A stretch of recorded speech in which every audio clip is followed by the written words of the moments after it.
Os doy la bienvenida a esta conferencia nacional.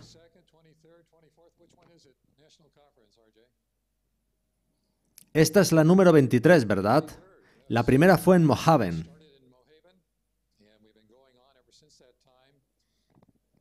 Yo comencé a conocer el mensaje de 1888 en 1986, en Cedar Falls, California. Fue una bendición.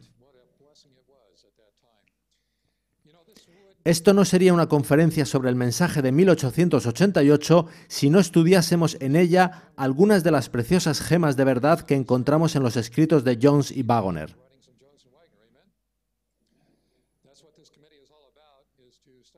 Ellen White respaldó esos escritos en más de 400 ocasiones. Jones y Wagoner predicaron en la Conferencia General de Minneapolis de 1888, donde recibieron la oposición del presidente George E. Butler. Este no estuvo presente, pero escribió cartas en oposición. También Uriah Smith y otros se opusieron. Pero Ellen White los apoyó, y en los años siguientes los acompañó a reuniones campestres, donde los respaldó una y otra vez. Ella dijo que el mensaje que ellos llevaban constituyó el comienzo de la lluvia tardía. Así que es importante que nosotros, como iglesia, comprendamos ese mensaje.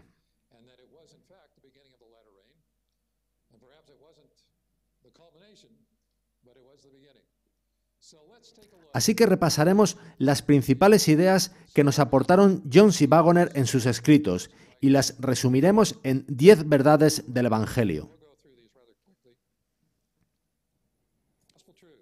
La primera es que Cristo ya ha logrado algo para todo ser humano. Sufrió la segunda muerte por todo hombre y, así, Dios eligió en Cristo a todos los hombres para ser salvos.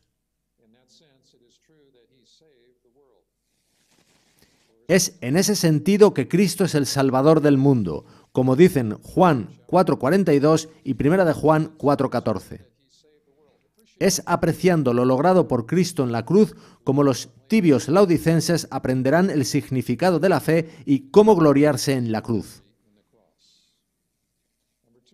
La segunda es que Cristo, mediante su ministerio sacerdotal, está atrayendo a todos los hombres al arrepentimiento. Su misericordioso amor es tan fuerte y perseverante que el pecador ha de resistirlo para perderse. De ahí la idea de que sea difícil perderse y fácil salvarse. Estas ideas las podéis encontrar en el libro de Robert Whelan, El mensaje en 10 puntos. La tercera es que es verdaderamente fácil salvarse y difícil perderse si se entiende cuán buenas son las buenas nuevas. Ahora, el problema viene cuando no se creen. Lo difícil es aprender a creer el Evangelio. Jesús enseñó esto cuando dijo, «Porque mi yugo es fácil y ligera mi carga». Mateo 11:30. La cuarta es que Cristo es el buen pastor, que está buscando a su oveja perdida aunque nosotros no le busquemos a Él. Una errónea comprensión del carácter de Dios nos hace pensar que Él trata de esconderse de nosotros. No encontraréis en la Biblia ninguna parábola de una oveja perdida que deba buscar y encontrar a su pastor. Es Dios quien toma la iniciativa. La quinta es que, para buscarnos, Cristo recorrió el camino entero hasta donde estamos, tomando sobre sí la semejanza de carne de pecado, condenando así el pecado en la carne. Así, Él es un Salvador cercano, no alejado. Él es el Salvador de todos los hombres, incluido el primero de los pecadores. Pero el pecador tiene la libertad de rechazarlo. Él es un Salvador cercano, conoce por lo que tú estás pasando. La sexta es sobre los dos pactos y la distinción entre ellos. El nuevo pacto es la promesa unilateral de Dios de escribir su ley en nuestros corazones y darnos en Cristo salvación eterna como una dádiva gratuita. El viejo pacto es la vana promesa del pueblo de obedecer y lleva a la esclavitud. Los fracasos espirituales de mucha gente sincera son el resultado de haberles enseñado ideas del viejo pacto. El nuevo pacto fue un elemento esencial del mensaje de 1888 e incluso hoy libera de una carga de duda y desesperanza a muchos corazones cargados. La séptima es que nuestro Salvador condenó el pecado en la carne, y esa conquista fue para toda la raza humana. En el vasto universo de Dios, Cristo proscribió para siempre el pecado al derrotarlo en su último reducto, nuestra carne humana, caída y pecaminosa. Gracias a Él, no hay razón para ser humano alguno para continuar viviendo bajo el horroroso dominio del pecado. Las adicciones pecaminosas pierden su poder para el que tiene la fe de Jesús, y ese es un concepto importante. Ya sabéis que Ellen White dijo que habíamos hablado de la ley hasta estar más secos que las colinas de Gilboa, pero que no habíamos predicado la fe de Jesús. La octava es que en el fin del tiempo tomemos conciencia de una motivación superior a la que ha prevalecido en la Iglesia en el pasado, una preocupación por Cristo de que reciba su recompensa y encuentre su reposo en la erradicación final del pecado. Toda motivación egocéntrica basada meramente en el temor al infierno o la esperanza de recompensa es menos efectiva. Esa mayor motivación está simbolizada en el clímax de las Escrituras, cuando la prometida de Cristo está preparada. La novena es que la Biblia enseña clarísimamente que la justicia es por la fe. Por tanto, el único elemento que el pueblo de Dios necesita para prepararse para la segunda venida de Cristo es genuina fe. El mensaje que el mundo necesita oír es la verdad de la justicia por la fe en la luz de la purificación del santuario, es decir, el mensaje del tercer ángel en verdad. La fe es comprendida en su verdadero sentido bíblico mediante una apreciación de corazón del ágape de Dios al darnos a su Hijo. Y la décima es que el mensaje de 1888 es especialmente valioso porque aúna el genuino concepto bíblico de justificación por la fe con la singular idea de la purificación del santuario. Esta es una verdad bíblica que el mundo aguarda conocer. Constituye el elemento esencial de verdad que ha de alumbrar la tierra con la gloria de una presentación final y completamente desarrollada del Evangelio eterno de Apocalipsis 14 y 18.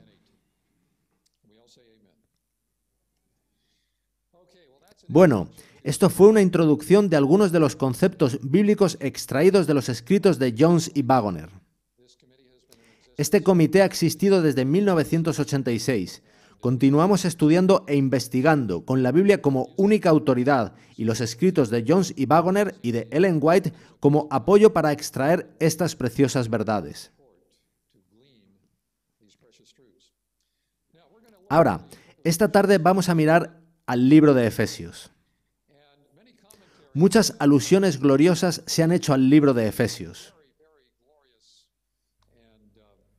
Alguien lo llamó la reina de las epístolas, otro, la más sublime comunicación jamás hecha al hombre. Un tercer comentario es la corona y clímax de la teología de Pablo. Un cuarto lo llama el más completo mensaje de la religión cristiana. Incluso en nuestro comentario bíblico se alude a quien lo llama los Alpes de entre los picos del Nuevo Testamento.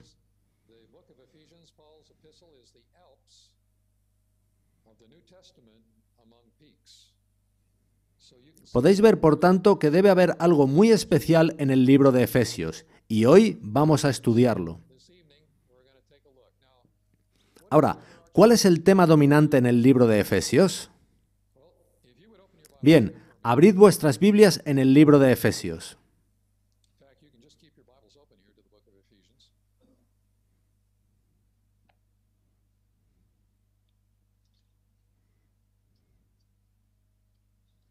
En Efesios capítulo 1. El tema dominante en el libro de Efesios es la unidad, unidad que se logra en Cristo, pero que llegará a todo el universo gracias a lo que Cristo hizo. Así que la unidad es el gran tema del libro de Efesios. Id por favor al versículo 10 del capítulo 1. Dice así: de reunir todas las cosas en Cristo, en la dispensación del cumplimiento de los tiempos, así las que están en los cielos como las que están en la tierra.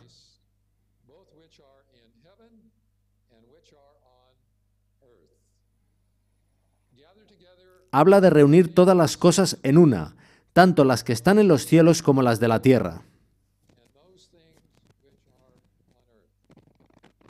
El propósito del Evangelio, la razón por la que Jesús vino a este mundo, no es solo salvarnos a vosotros y a mí y al mundo, sino también para establecer unidad en todo el universo. Unidad y paz en los corazones de los ángeles y en los de los seres no caídos de otros mundos.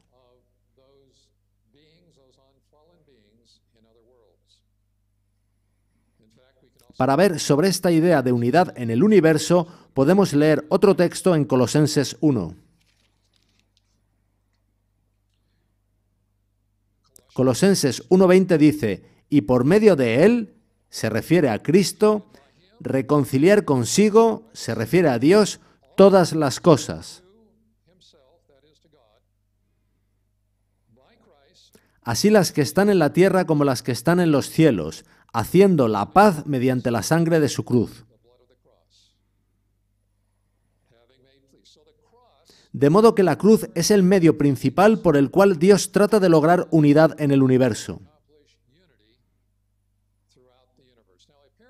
Ahora, aparentemente, Dios ya ha logrado eso entre los ángeles, y probablemente también lo ha logrado entre los seres no caídos del universo, una vez que vieron los dramáticos resultados de la cruz.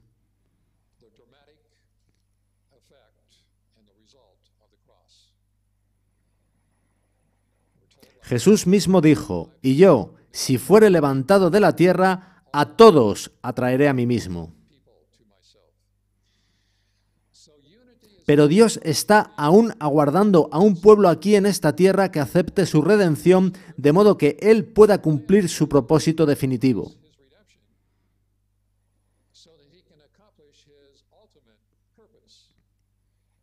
Y el propósito definitivo de Dios, aunque ya lo cumplió en Cristo, quiere ahora lograrlo en su iglesia. Vayamos a Efesios 3, del 8 al 10.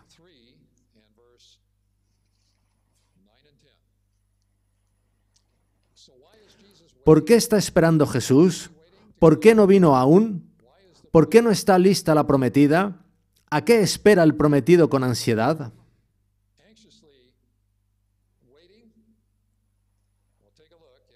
Nos lo explica Efesios 3, del 8 al 10. Dice así: a mí, que soy menos que el más pequeño de todos los santos, me fue dada esta gracia de anunciar entre los gentiles el evangelio de las inescrutables riquezas de Cristo, y de aclarar a todos cuál sea la dispensación del misterio, y esta palabra misterio es repetida una y otra vez en Efesios. Y de aclarar a todos cuál sea la dispensación del misterio escondido desde los siglos en Dios, que creó todas las cosas, para que la multiforme sabiduría de Dios sea ahora dada a conocer por medio de la Iglesia a los principados y potestades en los lugares celestiales.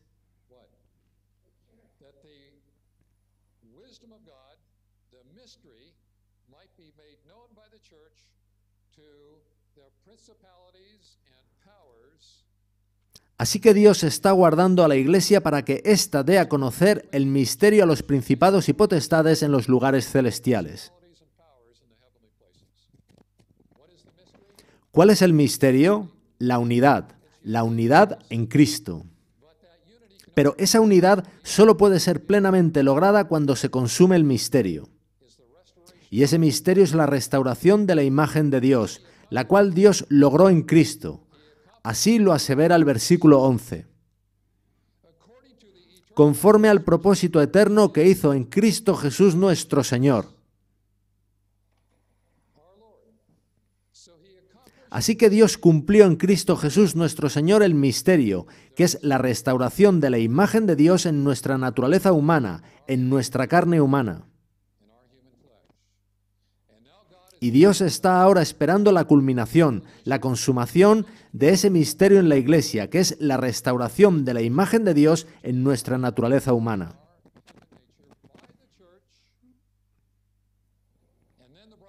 Y entonces estará lista la prometida. La prometida no se ha preparado aún. Por eso no ha venido aún Jesús. Así lo dice Ellen White. El misterio, la restauración de la imagen de Dios en el hombre caído, será manifestado por medio de la Iglesia. Y el concepto en Cristo es la clave para la unidad. El concepto en Cristo consiste en que Dios consiguió su propósito para la humanidad en un hombre, Cristo Jesús. En otras palabras, en ese hombre, Cristo Jesús, la raza humana tiene una nueva historia. Y vosotros tenéis una nueva historia en Cristo Jesús. Si estáis en Cristo, tenéis una nueva historia. Ante el trono de Dios sois santos, inocentes y sin tacha si abrazáis el concepto en Cristo.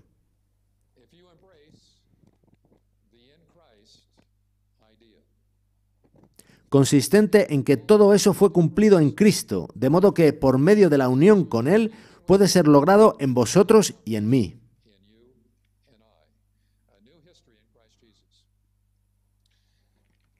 Pablo utiliza diversas expresiones para referirse al concepto en Cristo. Por ejemplo, en Cristo Jesús, en Él o por Él, que significa lo mismo que en Él. Dios lo hizo por Él porque Él tomó para sí nuestra naturaleza, de modo que en Él Dios cumplió su propósito para la humanidad.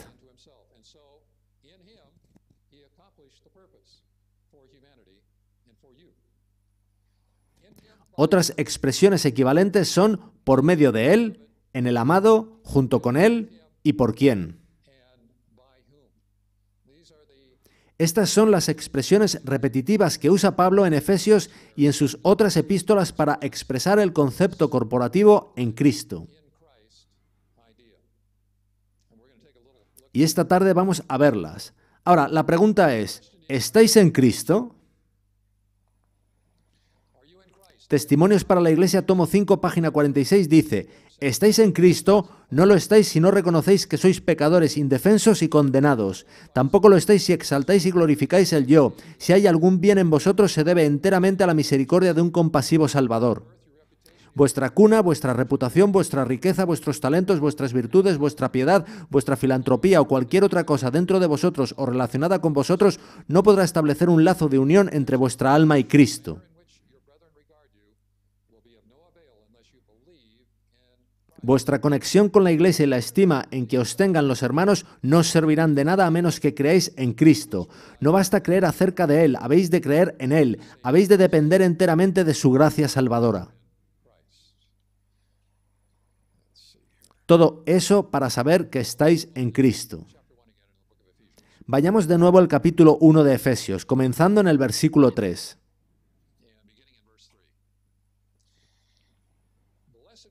Recordad que Pablo está escribiendo a los efesios, es decir, a unos que han creído lo que Pablo había estado predicando. Así que tenéis que tener en mente que él escribe a aquellos que han creído y aceptado las buenas nuevas. Dice así: «Bendito sea el Dios y Padre de nuestro Señor Jesucristo, que nos bendijo con toda bendición espiritual en los lugares celestiales en Cristo, según nos escogió en Él antes de la fundación del mundo, para que fuésemos santos y sin mancha delante de Él en amor». Escogidos en Cristo antes de la fundación del mundo. ¿Cómo nos escogió Cristo antes de la fundación del mundo?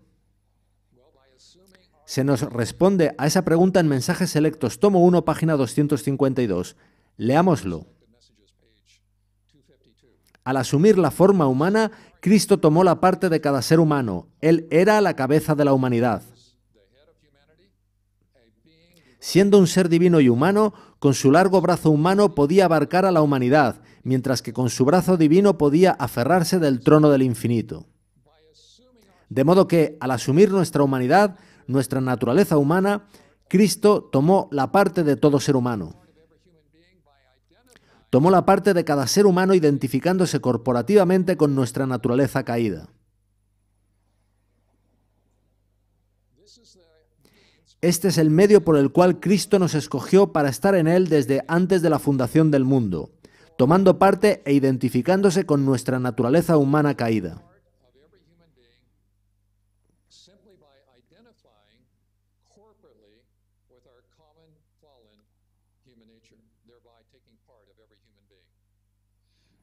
Cristo se identificó contigo y murió por ti, murió en tu lugar para que tú puedas identificarte con Él y morir en Él.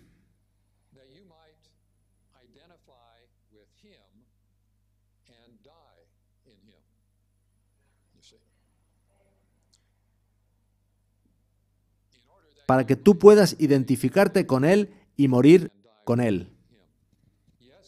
Así es, Él murió por ti y murió como si fueras tú el que muriera. Y la Biblia dice que si uno murió por todos, luego todos murieron. Y eso fue lo que sucedió. Todos murieron.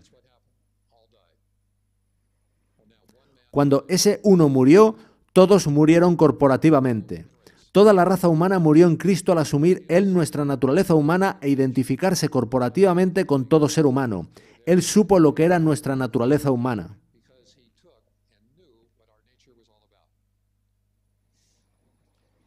Así que el concepto en Cristo, y estoy seguro de que ya habíais oído sobre esto, constituye una solidaridad corporativa en la Biblia. Quisiera que fueseis conmigo a Romanos 5.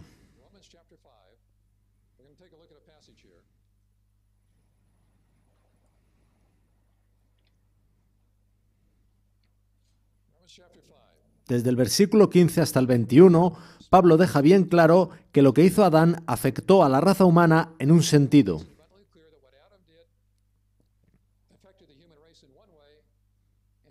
Y lo que hizo Cristo afectó a la raza humana en un sentido totalmente contrario. Uno y otro son puestos en contraste. Pablo los compara. Adán afectó a toda la raza humana en un sentido negativo, y Cristo afectó a toda la raza humana en un sentido muy positivo y beneficioso. Así, leemos lo siguiente en Romanos 5:15. Pero el don no fue como la transgresión. Ahora, aquí el don es el acto de gracia de Dios, su poderoso acto de redención en la cruz.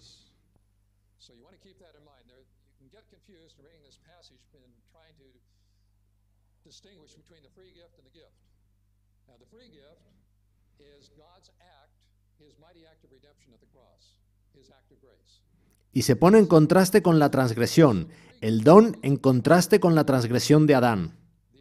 La transgresión es el acto de Adán, el don es el acto de Dios en Cristo que trae consigo gracia.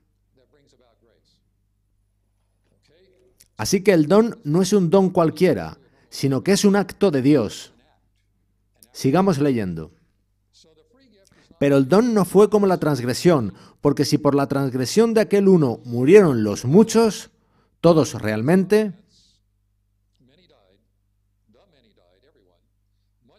abundaron mucho más para los muchos la gracia y el don de Dios por la gracia de un hombre, Jesucristo. Vemos en este versículo que el don, la gracia de Dios en Cristo, abunda, en el sentido de que es abundante, está por todas partes.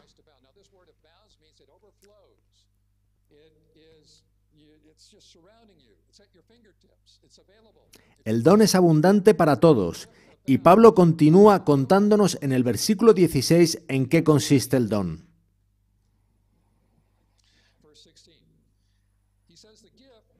Y con el don no sucede como en el caso de aquel uno que pecó, porque ciertamente el juicio vino a causa de un solo pecado para condenación.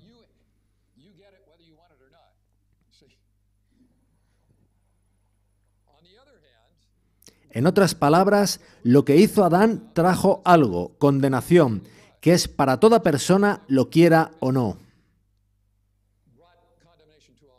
Y el versículo sigue diciendo, pero el don vino a causa de muchas transgresiones para justificación. En otras palabras, el don, el acto de Dios, trae justificación, la cual es también abundante para todos, mucho más aún que la condenación que trajo la transgresión de Adán. No es algo que esté en tu posesión, sino que es un don que es abundante, que está por todos lados, y es el don de la justificación. Y en el versículo 17 Pablo deja claro que ese don ha de ser recibido. Dice así: pues si por la transgresión de uno solo reinó la muerte, mucho más reinarán en vida por uno solo, Jesucristo, los que reciben la abundancia de la gracia y el don de la justicia. El don de justicia es lo mismo que el don de justificación. Ambas palabras, justicia y justificación, provienen de la misma palabra griega, dikaio.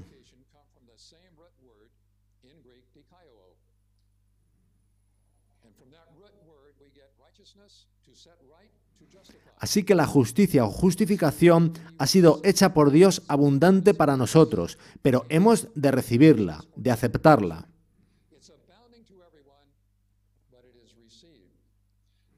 Y en el versículo 18 vemos la misma idea. Así que, como por la transgresión de uno vino la condenación a todos los hombres, de la misma manera por la justicia de uno vino a todos los hombres la justificación de vida.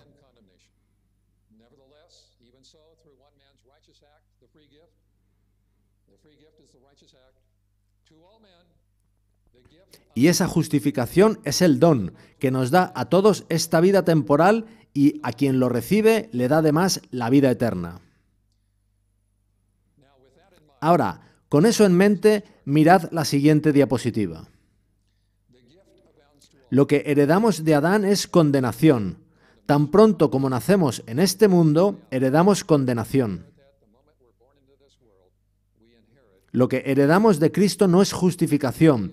De Cristo heredamos una vida temporal que es un segundo periodo de prueba.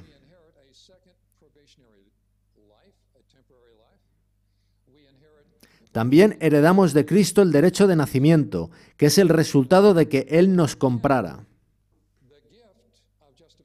Y el don de la justificación abunda para todos, fue proporcionado a todos. Es un don que fue puesto a nuestra disposición por medio del sacrificio de Cristo. Lo que se da a todos los hombres es el don de un segundo periodo de prueba para que puedan tomar una elección. Se nos da un derecho por nacimiento, así como se le dio a Esaú. Todo pecador está legalmente en posesión de ese derecho de nacimiento cuando viene a este mundo, porque Cristo nos ha comprado a cada uno de nosotros. Incluso antes de creer en Jesús, tú tienes por nacimiento el derecho a recibir por medio de Cristo y en Cristo justificación, santificación y glorificación.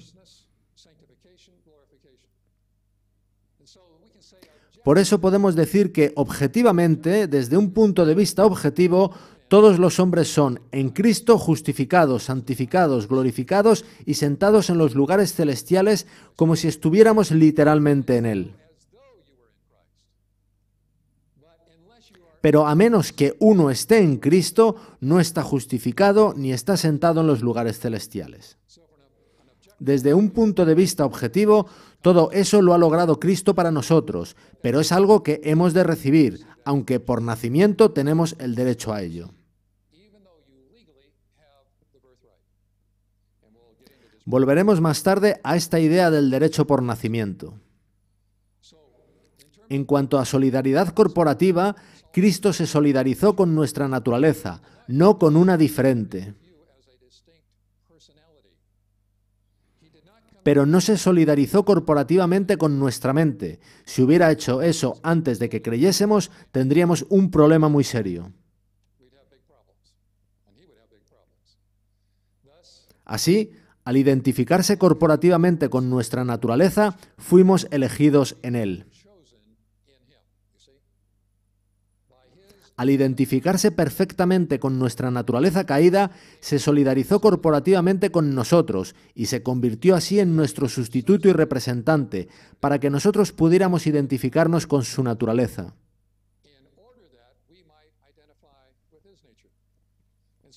Leemos así en 2 Corintios 5:21 lo siguiente: al que no conoció pecado, por nosotros lo hizo pecado, para que nosotros fuésemos hechos justicia de Dios en él. Él se identificó con nuestra naturaleza para que nosotros pudiéramos identificarnos con la suya. En Cristo Jesús se obtuvo una salvación plena y completa para la humanidad. En Cristo, la raza humana tiene una nueva historia, para que tú puedas personalmente comparecer justificado y perfecto ante Dios y su ley. Volvamos ahora a Efesios 1.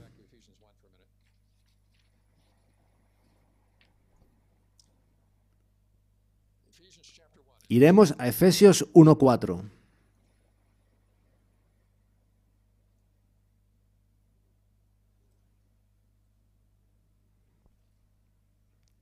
Y leeremos hasta el versículo 6. Dice así: según nos escogió en Él antes de la fundación del mundo para que fuésemos santos y sin mancha delante de Él en amor, habiéndonos predestinado para ser adoptados hijos suyos por medio de Jesucristo, según el puro afecto de su voluntad, para alabanza de la gloria de su gracia, con la cual nos hizo aceptos en el amado.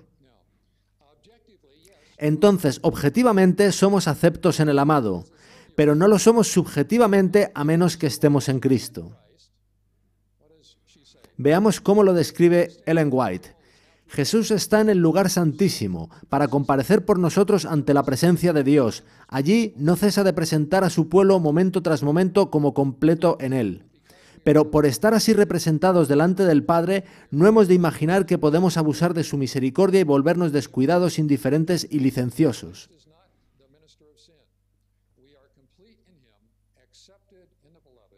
Cristo no es el ministro del pecado, estamos completos en Él, aceptos en el amado únicamente si permanecemos en Él por fe. Fe y Obras, capítulo 9, página 107.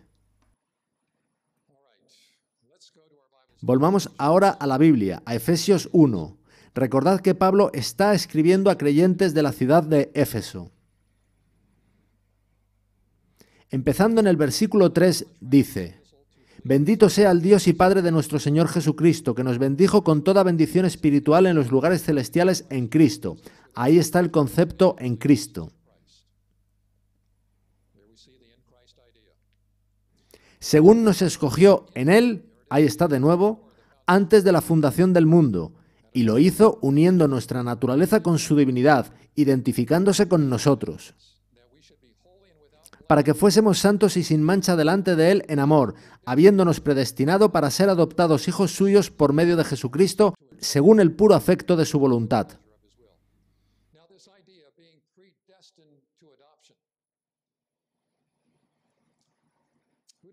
Ahora, ¿a quién predestina Dios para adopción? Algunos dicen que todos. Vayamos a Romanos 8. Objetivamente, efectivamente, Cristo predestina a todos. Todos somos objetivamente predestinados en Cristo. Leamos en Romanos 8, comenzando en el versículo 28.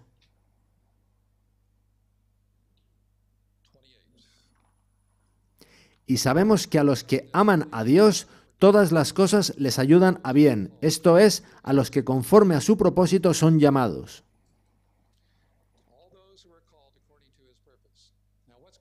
Ahora, ¿cuál es el propósito de Dios? Que todos seamos salvos, ¿verdad? Y que todos seamos restaurados a la imagen de Dios, ¿verdad? Eso es lo que hemos leído en Efesios. Sigamos leyendo en Romanos 8:29. Porque a los que antes conoció, también los predestinó. Ahora, ¿a quién conoció Dios antes? Dios sabía lo que Adolf Hitler iba a hacer, ¿verdad? Dios sabe lo que vamos a hacer todos. Sigamos leyendo. Porque a los que antes conoció también los predestinó para que fuesen hechos conformes a la imagen de su Hijo, para que Él sea el primogénito entre muchos hermanos.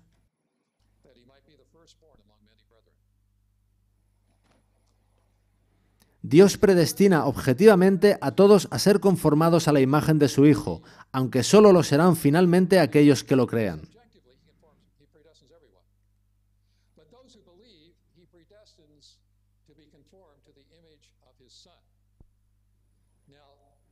Ahora, esta predestinación a ser conformados a la imagen de su Hijo es algo que Él hizo suceder en sí mismo.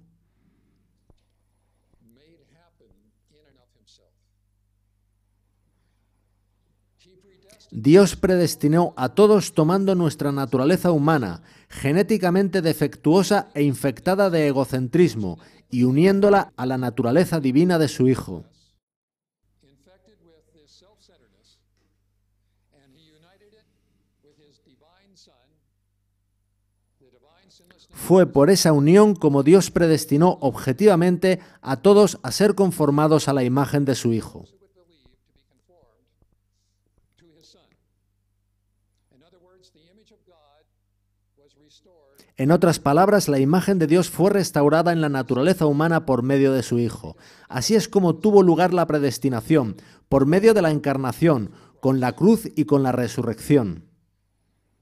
so that he might become Y todo ello para que Jesucristo pudiera ser el primogénito entre muchos hermanos. firstborn among whom? Many brethren. So you see, Así que Cristo es el primogénito de la nueva raza humana, porque hay una nueva raza humana en Cristo Jesús, en la cual se restaurará perfectamente la imagen de Dios. has the image of God perfectly restored in it. He's the firstborn of that new human race. Dios ha predestinado para esa nueva raza por medio de su Hijo a todos, y formarán parte de ella los que crean en Él. That same image through his Son. Now, if you are connected Si estáis conectados con Cristo, la experiencia subjetiva tendrá lugar en vosotros. Sucederá en tanto en cuanto permanezcáis en Cristo. as you are abiding in Christ. As long as you are abiding in Christ, En tanto en cuanto permanezcáis en Cristo, seréis conformados a su imagen. you will be conformed to the image of his Son.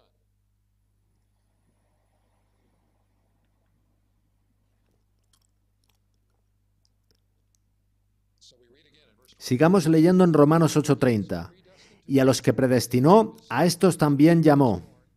Among many brethren. Moreover, whom he predestined, these he also called.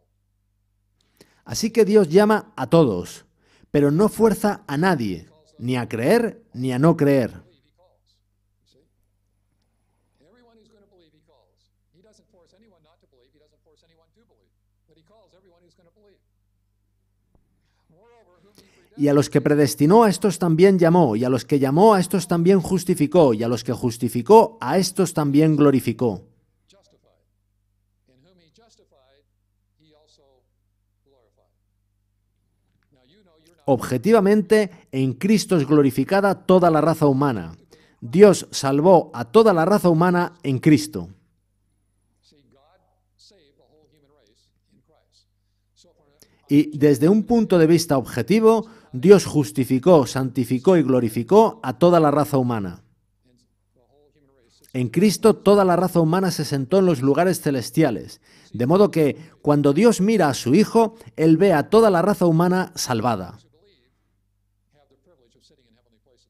Only those who believe Pero solo aquellos que creen tienen el privilegio de, finalmente, ser justificados, de ser santificados, de ser glorificados y de sentarse en los lugares celestiales. privilege of sitting in heavenly places by faith even today. Sigamos leyendo en Romanos 8:31.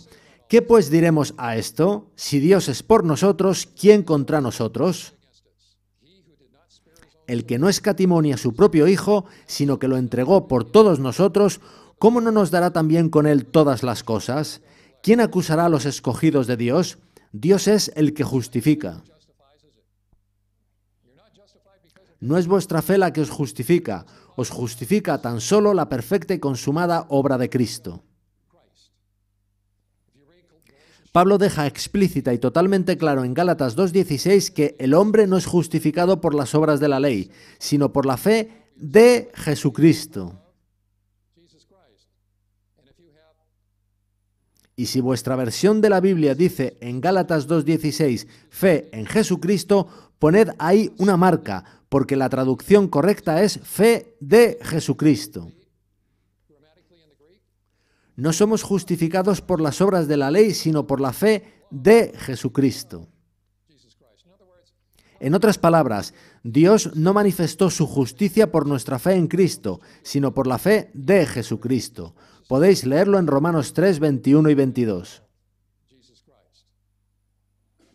If he depended on our Si Dios tuviera que depender de nuestra fe para demostrar su justicia, tendría que esperar toda una eternidad. everything resides Así que todo se basa en Cristo. por Él, por medio de Él y en Él. Who shall bring a charge against God's elect? ¿Quién acusará a los escogidos de Dios? Volvamos a Efesios 1:5.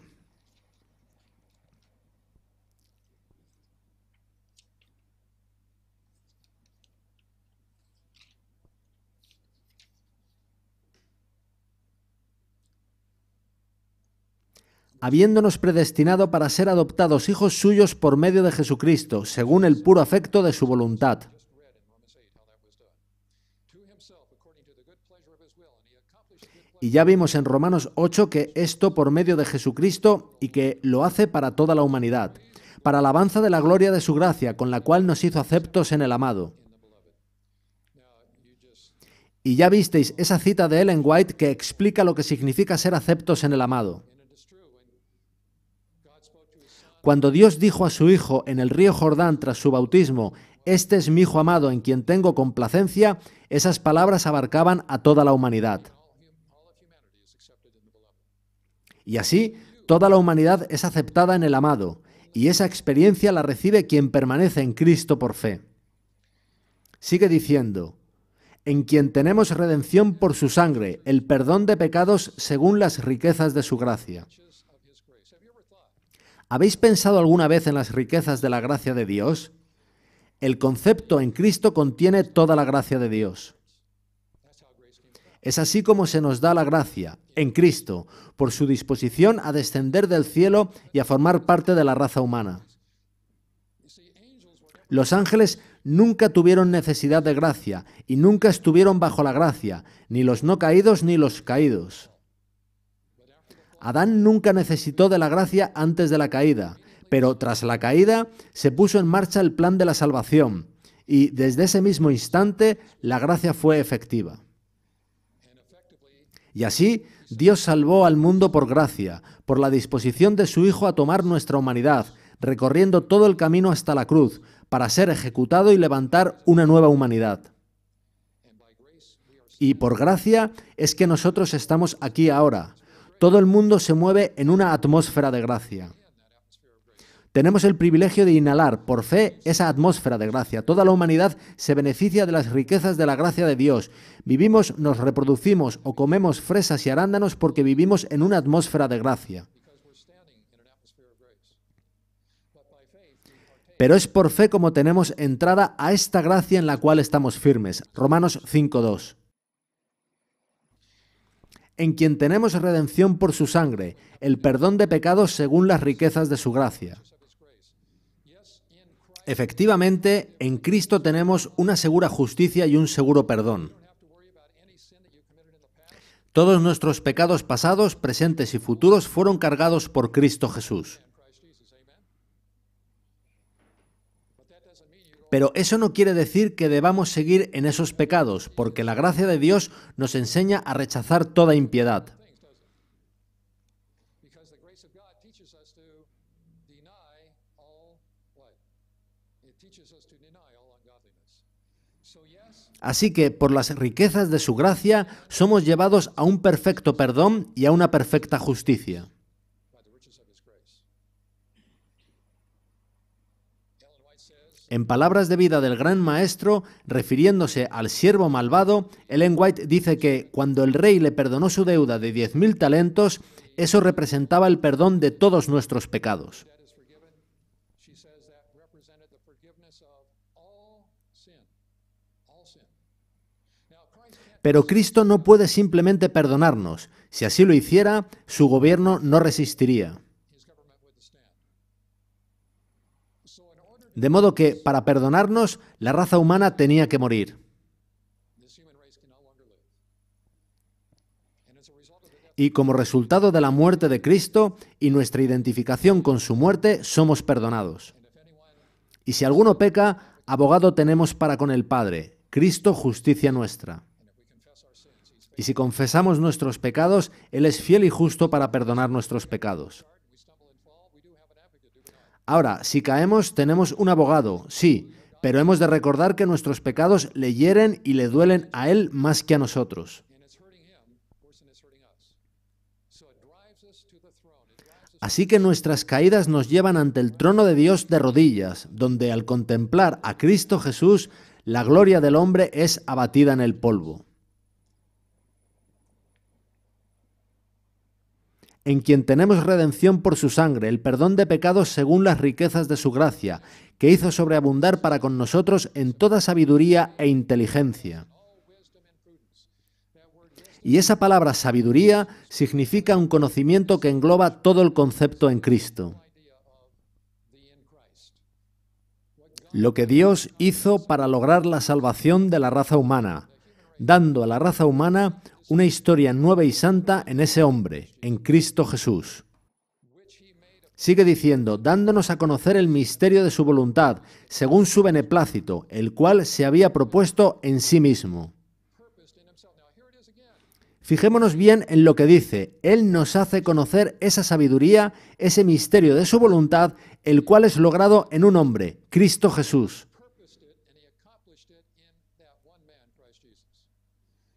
Así que, amigos, este es un asunto consumado. Jerry Fineman me contó una vez que cuando era miembro de la iglesia Pioneer Memorial y estaba enfermo de muerte, fue a visitarle el pastor Dwight Nelson. Este le cogió la mano, oraron y le dijo, Jerry, recuerda, es un asunto consumado.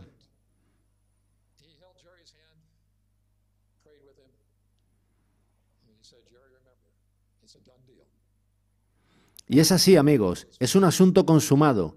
Y hemos de decir al mundo que tienen una nueva historia en Cristo Jesús. Es un asunto consumado en Cristo.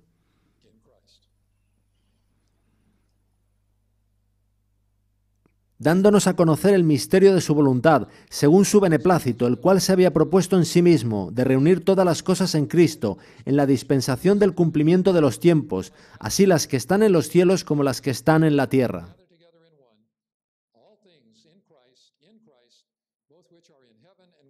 Ahí está la idea de la unidad, todo el universo reunido en Cristo. Pero eso no puede suceder hasta que nosotros, adventistas del séptimo día, seamos uno. Dios está esperando por todos los cristianos, pero específicamente por la Iglesia Adventista del séptimo día.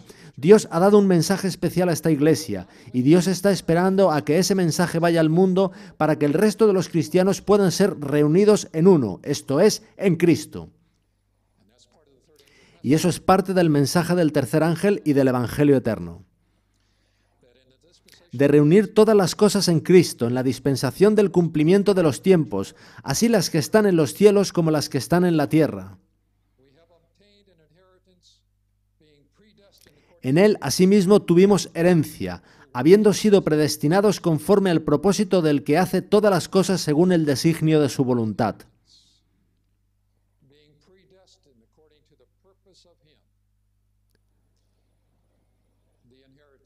La herencia es un don.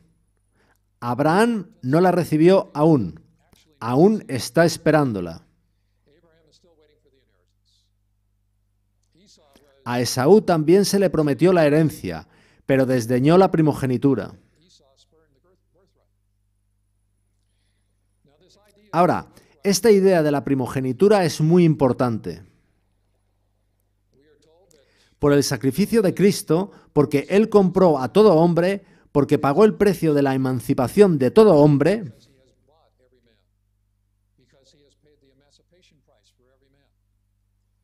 porque redimió con su propia preciosa sangre a todo hombre, todo ser humano está en posesión de la primogenitura.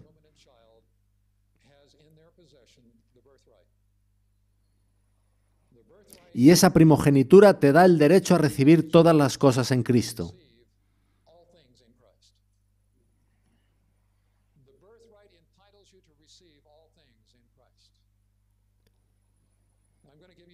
Os daré una pequeña ilustración.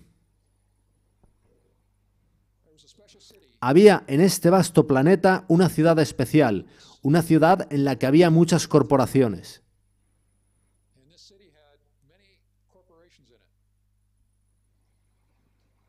A todas esas corporaciones les iba muy bien, eran muy prósperas. Pero con el paso del tiempo, una de esas corporaciones comenzó a tener problemas y el Consejo de Sabios de la ciudad se preguntó qué hacer. Finalmente, acordaron ceñirse a los principios que habían regido desde siempre, con lo que no les quedaba más alternativa que destruir esa corporación.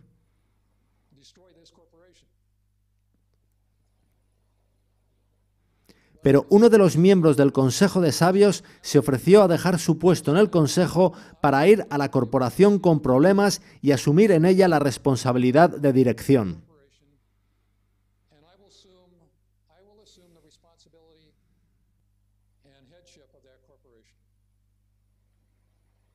Se ofreció además a pagar más incluso de la enorme deuda que la corporación había contraído.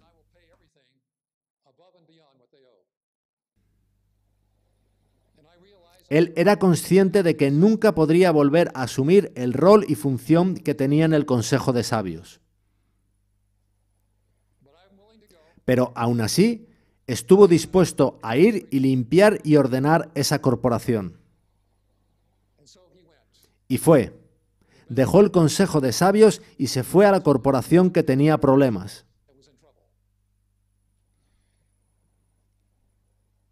El antiguo director de la corporación fue expulsado y el nuevo, el benefactor, ocupó su lugar. Y expuso a todos los trabajadores el pacto que les presentaba. Seguidme, creed en lo que os digo. Voy a edificar un nuevo edificio para la corporación, al cual podréis trasladaros.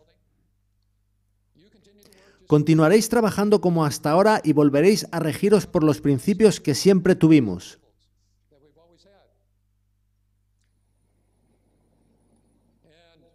Todos los que crean en mí y me sigan pasarán a esa nueva corporación cuando llegue el momento oportuno. Confiad en mí y todo irá bien. Bien, pues hubo unos pocos que creyeron en él y decidieron seguirlo, y, de momento, la antigua corporación siguió operativa. Siguió habiendo muchos problemas, pues había mucha rebelión en esa antigua corporación. De hecho, la mayoría de los trabajadores no aceptaban al nuevo director. Pero, a pesar de ello, a todos y cada uno de los trabajadores se les dio la primogenitura de la herencia de esa nueva corporación. Ellos tenían la primogenitura y la herencia estaba a su entera disposición. Y llegó el momento y todos los que creyeron en lo que decía el benefactor entraron en la nueva corporación. Y todos los que le oponían resistencia y despreciaron la primogenitura murieron con la vieja corporación. El benefactor los dejó y se fue con los que le seguían, los cuales le estaban muy agradecidos porque él lo había dado todo, su vida incluida, por ellos, y era por esa razón que no podían sino seguirlo. Podéis ver que todos tenían la primogenitura, pero solo los que aceptaron al benefactor recibieron la herencia, la justificación, la santificación y la glorificación. Y con esta pequeña ilustración cerramos el mensaje de esta noche. Es mi oración que todos y cada uno de vosotros retengáis vuestra primogenitura y miréis a esa feliz herencia junto con Abraham, Isaac y Jacob. Amén.